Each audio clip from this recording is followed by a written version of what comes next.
I wouldn't suggest that somebody go for therapy unless they're willing to look into the mirror and look into their past. Mm-hmm. If you would rather not look into the mirror deeply or into your past to see what creates ineffective coping mechanisms for you, but you do have to look in the mirror and you do have to look in the past of what caused those coping mechanisms to exist. What I would say is maybe rather go to a coach or go to someone who just practices cognitively.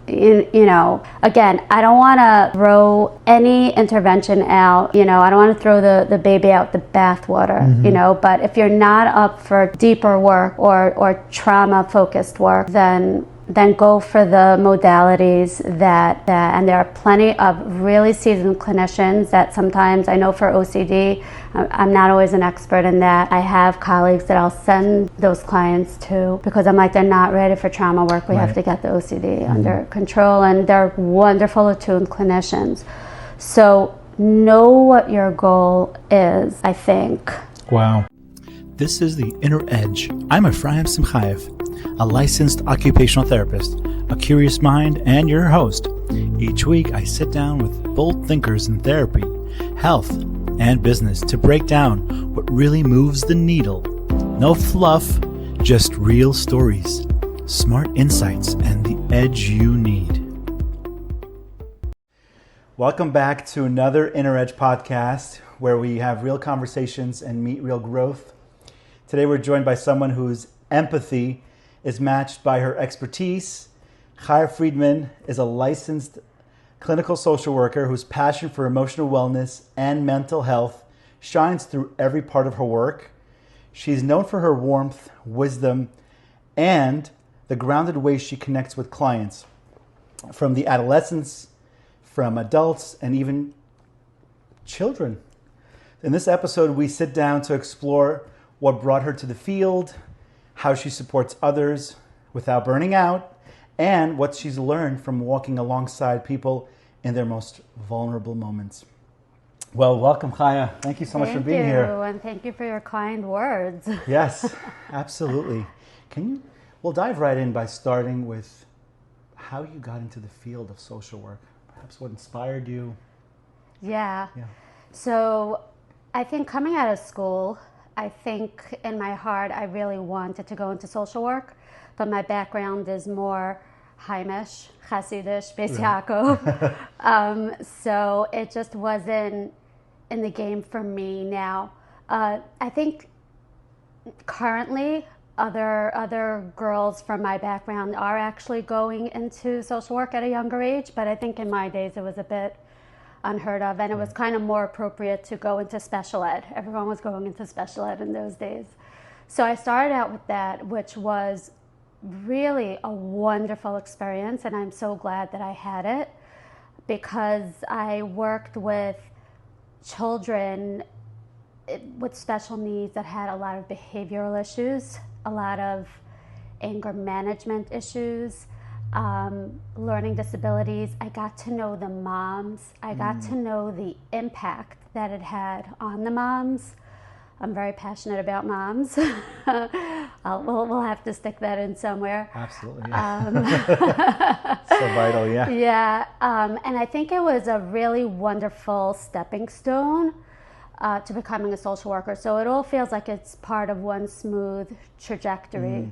And then kind of like 7 years in, I was like, okay, it wasn't going to shad my shidduch anymore. I was older. And I was like, okay, I think it's time to really go for what I would like to do. And I went back to school. I went to Turo, and it started such a wonderful journey for me. And it's just one continuous journey, one thing after another. Yeah. It's amazing. You sound so passionate, and it sounds like something that you wanted to do. And I could feel in your voice and hear it that you really enjoy what you do, and you love connecting with people, you love helping people, and you're so open, and it's really amazing. Yeah. And do you remember, I guess, actually I'll start from the next question was, what kind of populations do you work with, or have you worked with? Yeah, I've worked with many populations over the years, different at different times, different populations. So early in my like social work internships and things like that, I gravitated towards children, which I really loved. And because it was like I was the best at that, I just took all of my special ed expertise and kind of organically just switched a little bit. Yeah. Wow. And then from there, a really key point for me was when in my internship, I had the opportunity to train in dialectical behavior therapy by two amazing trainers who I still look up to until this very day, not just for their knowledge and what they taught me in dialectical behavior therapy, but for who they were as people and how they related to their clients. Now, dialectical behavior therapy was created by Marsha Linehan, and who actually, she herself had been through a huge psychiatric journey. She herself had been in psychiatric hospitals and things like that. So she came from it from the window of a clinician and a patient. Wow. Can you talk a little bit about what that is for people that are not aware? Yeah. DBT, correct? Yes, DBT. So that's a wonderful modality that was originally meant for people with borderline personality disorder. When I say borderline personality disorder, it's way more complex than just saying borderline personality disorder. There's a lot more history and a lot more context to borderline personality disorder than I think a lot of people realize. Wow. But that was the first thing that I trained in, and it was the first thing that kind of gave me the confidence and empowered me to really work with a more, I would say, complex population. Wow. To work with adults and to start feeling like a real clinician. I was like, okay, this modality made me into a clinician. Wow. Yeah, it was very interesting to see that. So once you took that course and once you started applying DBT, you felt like it clicked for you and you felt, this is what made you, I guess. This is what kind of launched me, I would say. That was like my foundation, and I'm going to take a tissue. Yeah. It wasn't just a foundation in terms of it making me into a clinician. The principles spoke to me as a human being, and it was like, oh, I wish someone would have taught me this when I was younger. Right. Wow. What are some principles you could share that you feel were meaningful, purposeful, and you relate to, and maybe that you take away from that DBT? I take away and try to help my clients with? Yeah. There are a few that really stand out for me that I think have been so instrumental in my life and life-changing, and that I think I'm so passionate about in terms of when I help people or when I give a workshop, or I always try to mix these principles in. The first thing that was a game changer for me was radical acceptance. Wow. Which to me, I think changed my life. Wow. This concept of things are going to be the way they are going to be for now. Right. I always tell my clients, for now. Yes. Things can change. And whether we like it or not, and no matter how much we fight against it, and whether we want it, and whether it's fair or unfair. And I think the reason why they put the word in radical is because some of the things that happen to us in our lives, in our clients' lives, to us as a community, is just so unjust. Wow. And so unfair, seemingly unfair to our eyes, right. That we have a choice in that moment to fight it, to use our energy fighting the actual reality, right. which then brings to a tremendous amount of suffering, because suffering is a lack of acceptance. Right.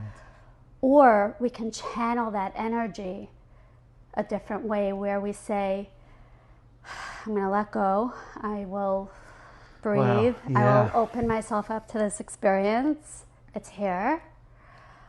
I will acquire it. And what's the next best thing for me to do?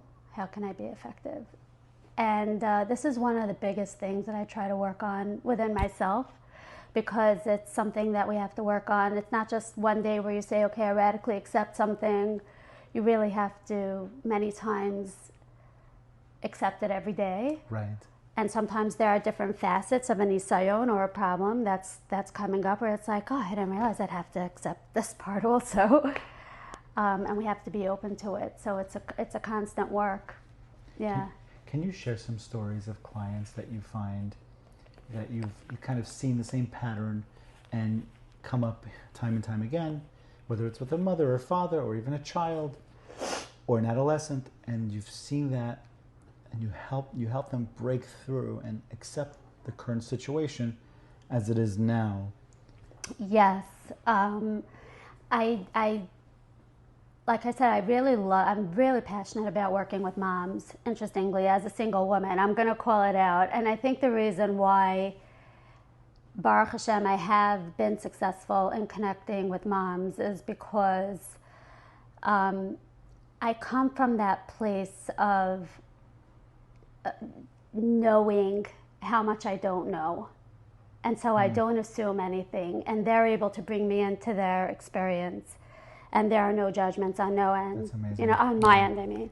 And it's like, I think that's been why we were able to, I'm able to connect and do this work. But many times I'm dealing with moms who need to accept something about their child. And they're seeing the signs and they're automatically coming to me with this attitude of like, fix it, just fix it. And I can't fix it right away. I wish I could like wave a magic wand, but this child might be having a life where they're going to have to acclimate to certain struggles that were made just for them and that were actually made just for this mom. And my goal is to, first things first, try to help them come to a place of radical acceptance, because when they come to a place of radical acceptance, they open their brain and their heart to think creatively about the child then, because they're not so occupied with fighting the situation. Then they're like, okay, you know what? This is the situation. This is the child Hashem gave me. And how can I help this child be the best that they can be? And at the same time, I find that children with different struggles, be it struggles of an academic nature or behavioral nature, many times within the mental health realm, they challenge parents to rethink the parents' coping mechanisms and the parents' beliefs and the parents' way of being, and it challenges the parenting that they've received and thought that they would just continue. So it goes so deep. Yeah, it's right? cyclical. Yeah. So it's like it's like, oh my gosh, there's so much to accept here, and I have to accept that there's a whole new world here that I don't know about. I also have to accept that maybe my child's going to have a different way of life than people around them, which is another thing that I learned from DBT that I'll talk about. But you know, when we're different, when our path is different, and it's really an honor and privilege for me when I have seen those mothers slowly but surely being willing to take the steps to radically accept and to open up to the experience. It makes me emotional because you automatically see a difference in their child. You see their child can breathe. Right. And they model that for their children also to accept themselves. Yeah. It starts with the parents. And it sounds like they can be free from that, and it takes away the pressure. That's right. Wow. Can you share some strategies, perhaps some advice, some things you would use with these parents to help them accept? Absolutely. So a lot of times will even, I use this judiciously, but what I found really works for clients and for people in general is I really, many times, thank goodness, I've had my own growth opportunities, we call it. I read this in Richard Schwartz's book. He's the founder of Internal Family Systems. Wow. And so he put out a book recently called No Bad Parts. And in there he puts in like a word called like ago, which is, oh, this is another ago, which is another growth opportunity. Wow. And in a way, it's been an unbelievable, I guess, privilege for me to be able to make meaning out of my own life and to be able to pay that forward. So I do share judiciously. I won't go into the depth of things, but I will share certain struggles with boundaries. And I do that for two reasons. One, to let them know that I've traveled in the world of pain as well. And I might not know their pain exactly because I have not traveled that road, but I did travel. And these were some strategies that maybe worked for me over time. And I invite them to see if maybe that would work for them. I don't do it for everyone. It depends on what kind of person they are. So I really have to gauge the situation. Right. I'm very, very, very careful. But even if I'm not sharing from my own place, as I'm talking, I'm talking from my own experience, which again is a double-edged sword because I never want to project my experience onto somebody else. I think that's a little clueless or disrespectful, because we each have our own history, our own background, our own physical genetic makeup, like everyone's different, but it does come from a place of imo anochi b'tzara.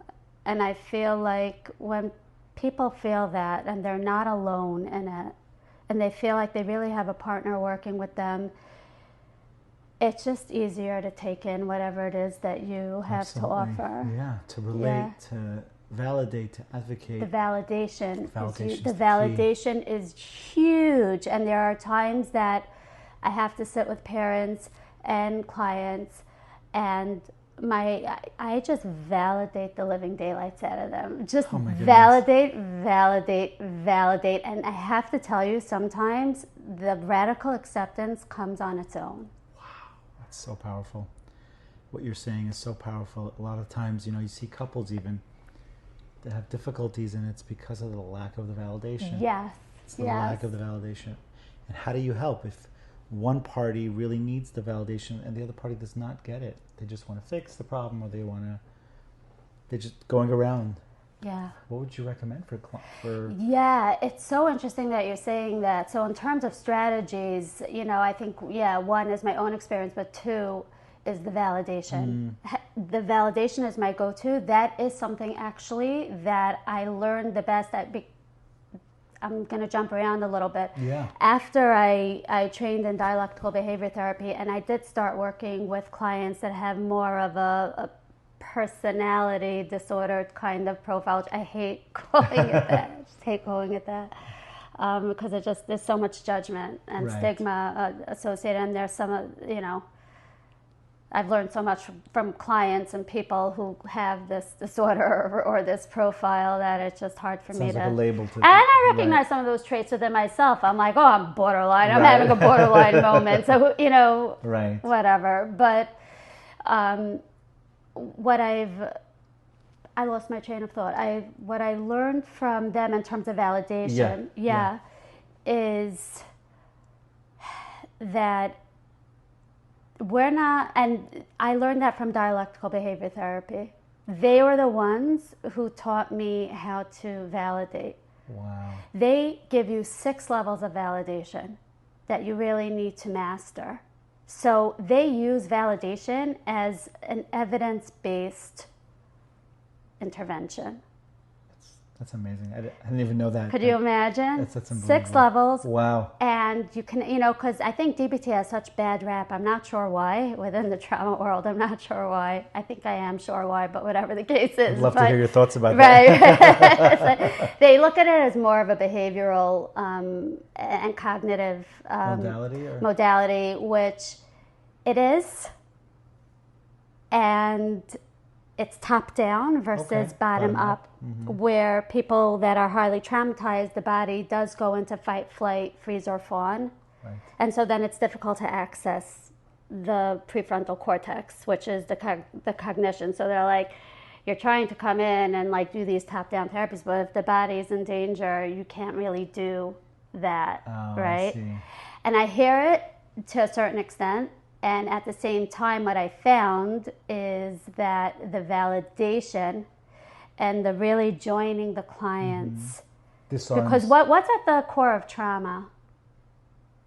At the core of trauma, what's at the core of trauma and anxiety for a client when we're dealing with it? I'm just curious what you think. It's a great question. I would think there's a couple things, but maybe not feeling understood, not being heard. Yes. Being alone. That's being alone. Feeling alone. Yeah. And with anxiety, everyone's walking around with anxiety. Anxiety is just being separated from your resources. It's being separated from your people. Wow. And I found that with validation, although it's not, it wasn't created as a trauma, it's not come from a trauma modality. What I found was with the validation, 6 levels of validation, where you're really sitting there, completely accepting the client, completely non-judgmental, holding on to every single word they're saying, and not coming in with your own experience. But so if I'm listening to a mother who's been judged by other clinicians or other providers who have been trying to help their child, and they're coming in and they're like, you're not being consistent enough, you're not organized enough, you should have schedules hanging on the wall, and the mother's like, okay, I have like 7 kids, no money, I don't get along with my husband, making supper every night, I should be putting stickers every 10 minutes when I catch them being good. Wow. Do you know what I mean? So it's like, no, I first need to sit there. It doesn't take a rocket scientist to see where a mother or a father's ineffective coping mechanisms lie. Like, anyone can see that. Right. Could you sit with them in the underlying pain and trauma and understand what they've been through that created the parent that they are now? And then once they feel that from you, and they don't have to explain to you, and you believe them, they become more, we soften the edges, and we're with them. When you're with someone, the biggest parts of trauma, you're holding them, you're with them. The biggest parts of trauma is not always so much the actual trauma that happened to somebody, because they were always alone and no one to hold them through it. Wow. So that's my plug for DBT. But then actually, I'm going to talk out of 2 sides of my mouth. When I was working with people just with dialectical behavior therapy, I started to realize that it was a very powerful intervention, and at the same time, it wasn't enough. So that's when I went into, because a lot of the people coming to me, I didn't know back then, but a lot of them who have that personality disorder profile have a history of complex post-traumatic stress disorder, meaning very difficult childhoods. Wow. And developmental neglect. So I needed to learn a lot more. So you added that. So I added that, and which then kind of pushed my trajectory into, I deal a lot more with trauma now, and I see everything from a trauma. So what did you do? Lens. You mastered DBT, and then what was the next part that you took? Yeah, the next part was, so after that, I started taking trainings in EMDR. EMDR. Wow. And more body-focused, nervous system-focused therapies like uh, somatic experiencing, sensory motor psychotherapy, and as of late, I'm very into internal family systems. I haven't, disclosure, I haven't trained in it formally, but I think I've watched every video on YouTube about it and read all the books and all of that, and I very much work from that lens as well. Who can you recommend in that arena in terms of for audiences or for couples or for children, adolescents, any specific YouTube channel or I person? watch Richard Schwartz himself. Richard Schwartz. They're pretty generous with what they put out there. And then there are some other names that I can't think of offhand, but I can give you, like that maybe you can put in. I'll put in the show notes. Yeah, Absolutely, that have been really, where they actually put in some demos and things like that, and you can really see how they work. There's a book I heard of, Hold Me Tight. I forget who it's by. Sue Johnson. That's right. She just recently passed. Yes. So she's in motion-focused therapy. I actually trained in that in the agency when I was interning. Wow. That also opened my eyes with couples. And hers, I think, from what I understand, is based on attachment. Right. It's coming from an attachment lens, which if you think about it,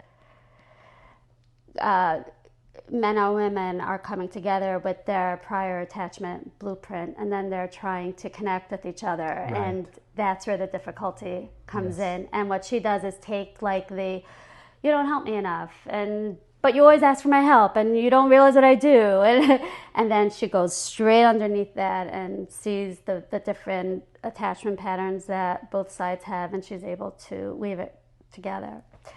But I'm going to go back to your question regarding the different strategies that I use, I think, for parents or clients in general, which I didn't forget. I just kind of... thank you. So radical acceptance, I think, is major. Another thing that I'm very passionate about, I think, is comparisons, which I learned from dialectical behavior therapy also.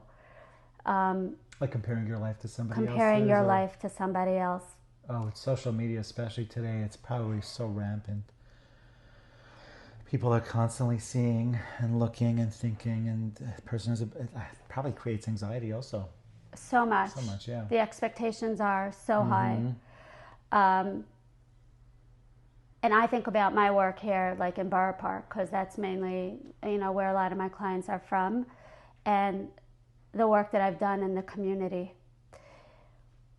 And so much of the suffering comes from comparing your life to somebody else, comparing your child to somebody else. Wow. We're almost swimming in it. Yeah. We don't even realize that we're doing it, and that's where the suffering is coming from. Wow.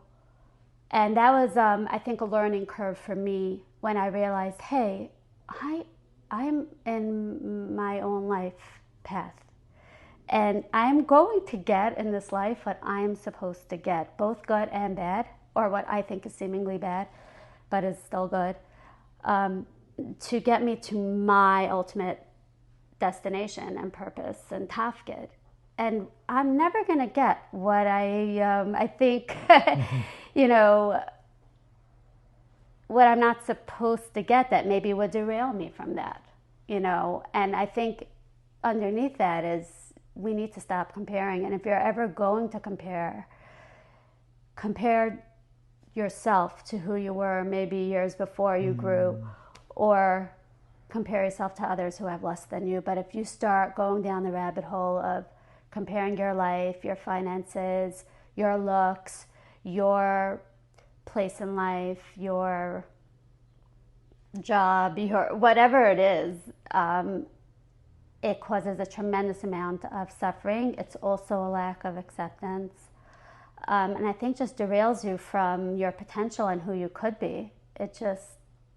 That's what your mind is full of, instead of, oh wow, I'm in a challenge now. What can I do with it? How can I grow from it? How do I fill my potential? I can see how powerful acceptance is in that area, especially that area. Wow. So that's what the acceptance. And the next part is shame. DBT works on that a lot also, shame, which is like warranted shame and not warranted shame. Shame that isn't warranted is, all the things that I just mentioned that we kind of think builds our self-worth, like our place in life, again, money, looks, being academically proficient, all of these things that are actually just gifts from Hashem. We didn't create them. And people think that that's what builds up your worth, and they're embarrassed or feel a lot of shame when they don't have that. Or even being healthy, this shtick of like parents making their kids with chronic illnesses or things like that, keep that a secret, build such seeds of shame, where now I have to go undo it, and that problem shouldn't have happened in the first place. So it's like I'm very passionate about that. Wow. Because I see the problems it creates. And I would say what I've seen in this community, I don't know if it's just a problem within our community or it's a problem all around, I'm sure, but I've just seen it a lot in my clients, is like, not just in my clients, but in the community and in the work that I do. And there is just, I have to go through so many levels of shame before I can get to the actual... There are layers and layers. So many layers, yeah. Wow. So there's a lot, you've shared so many things about DBT and trauma. Yeah. And I could see what inspires you to keep doing this kind of work. Yeah. It's just, there's so many breakthroughs that you have, I'm sure, with moms specifically. Moms, and I actually deal a lot with people with chronic illness as well. I kind of fell into that. Wow. Yeah. And it's interesting, but I find that a lot of the same principles work for them as well. Wow. Yeah. I'm just curious, how do you manage between, what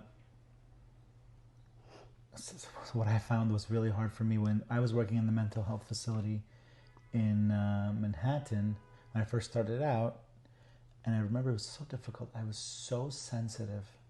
All of the trauma I was hearing from my clients, I would take it in, and then when I'd get home, I was just, I was a wreck, and I was a wreck for the weekend and coming back to work. How did you not take in all that emotional? Yeah. It's just like, I don't know if you know what I'm saying, but I absolutely when you care deeply, absolutely know what you're saying. Yeah, I absolutely know what you're saying. I haven't mastered it, honestly. It's, I think, always going to be a difficult struggle for me. I think it's my passion that keeps me going in this area. But I am someone who feels very deeply, and I am extremely sensitive, and I do take it very much to heart. You do? Yeah, and I do carry it. I do all the things you shouldn't do. Right, yeah, you get very invested. I do all the things you shouldn't do. So what do I do? So that was my next question. Like, what do I do is I have to be very careful with creating interventions for myself that are very intentional, and I have to check in with myself a lot. So a few things that I have in place is, number one, I have my own therapist, which is super important. I might say something controversial here, but I don't think anyone should see a therapist who isn't doing their own work. Wow. I think it has to be simultaneous. Wow. Like, you cannot take a client to where you haven't gone. I've seen it countless times in my own work. If I wasn't up to something, my client energetically felt they couldn't go there, and when I did work on it, they suddenly brought it in the next session. It's just crazy stuff. So you need to really work on yourself. But in terms of the self-care aspect, super important to have a therapist and to remain really vigilant. You have to be really honest with yourself in terms of the kinds of clients that you take on.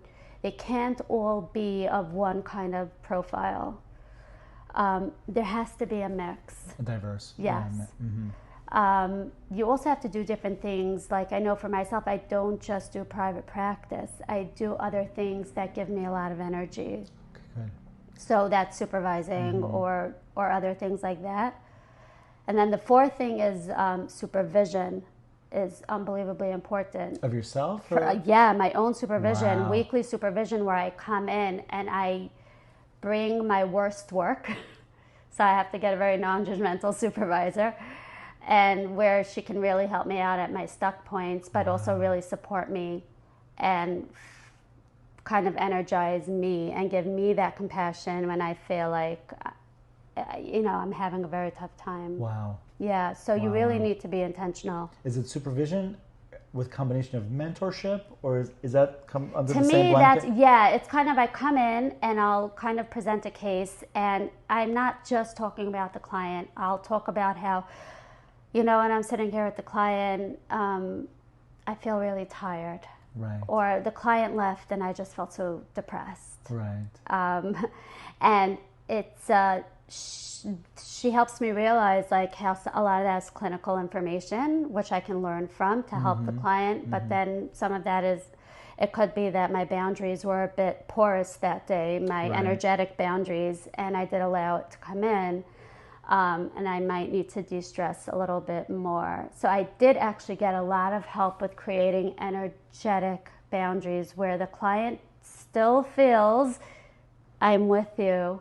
You're And holding at this, she gave me a wonderful, which I loved, like a wonderful example of kind of like you're the lifeguard and you're standing outside of the pool, and the client's right there in the pool in front of you, but you're kind of like hovering like a really attuned lifeguard and standing there, kind of ready to come in, but you're not joining them in that dance. You are outside of it. Okay. And that was, I really kind of imagine that in sessions. Yeah. And so ground myself in sessions as well. I kind of, so important. That brings me to my next question. Sure. It's really two questions. How do you, what advice would you give someone who's nervous about starting therapy? Because a lot of times what people think, some people, they would say, if you go into therapy, you'll look for trauma, you'll find it. But then they need it. So the question is, perhaps what advice you would give them, what approach to take, and is it true that if you're looking out there and you're digging for trauma, you go looking, you'll go find it, and then it might maybe make it worse? It's such a complex question. My thoughts about it have changed over the years.